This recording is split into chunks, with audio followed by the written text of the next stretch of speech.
এই জুতা তৈরি করার মেশিন দিয়ে কি আপনি ব্যবসা করতে পারবেন? আপনি কি এটা দিয়ে ব্যবসা করে আপনি স্বাবলম্বী হতে পারবেন? আপনি কি শিক্ষিত বেকার?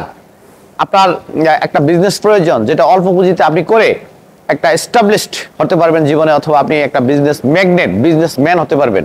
হ্যাঁ, অবশ্যই পারবেন। আপনার যদি ইচ্ছা, আপনার যদি পরিশ্রম করার ইচ্ছা শক্তি এবং আপনার কি বলে এটাকে ব্যাপক মানসিক ভাবে আপনি কি বলে শক্তিশালী হন যে আমি বিজনেস করব, অবশ্যই আপনি বিজনেস করে সফলতা অর্জন করতে পারবেন। দর্শক, এই বর্তমান সময়ে কিন্তু আমাদের শিক্ষিত বেকার সমাজ যারা, এরা কিন্তু চাকরির পিছনে করতেছে। আমি দেখেছি যে হাইলি এডুকেটেড এবং আপনার ভালো মেধাবী পোলাপান, এরা কিন্তু আপনার এই সরকারি চাকরির পিছনে অথবা প্রাইভেট চাকরির পিছনে করতেছে। প্রাইভেট চাকরির পিছনে, সরকারি চাকরির পিছনে করে আপনারা লিমিটেড ইনকাম করতে পারবেন, যেটা খুবই সামান্য।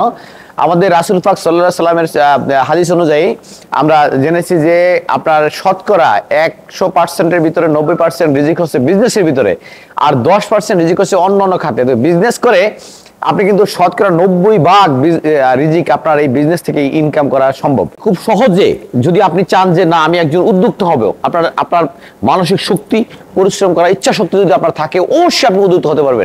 আপনি কি মনে করেন যে জুতা তৈরি করা একটা মানে নর্মাল কাজ? অথবা সাধারণত আমরা দেখেছি যে আগে মুসিরা জুতা তৈরি করতো, অথবা মুসিরা জুতা বানাইতে একটা নর্মাল ছিল, কিন্তু না, এখন কিন্তু জুতা তৈরির বিজনেস একটা বিশাল ইন্ডাস্ট্রিয়াল আপনার কি বলে এটাকে মানে কাজ। এটা ইন্ডাস্ট্রিতে তৈরি হয়, বড় বড় চায়না কোম্পানি, কোরিয়ান কোম্পানি সহ বা বিশ্বের বড় বড় কোম্পানিগুলো কিন্তু জুতা তৈরি করতেছে এখন। এডিডাস, লট্টো, তারপরে এফএক্স, তারপর আপনার কি বলে ওটাকে নাইক, এরকম বড় বড় প্রতিষ্ঠান জুতা তৈরি করে আজকে বিশ্বের নাম করা প্রতিষ্ঠানে আজকে রূপান্তরিত হয়েছে।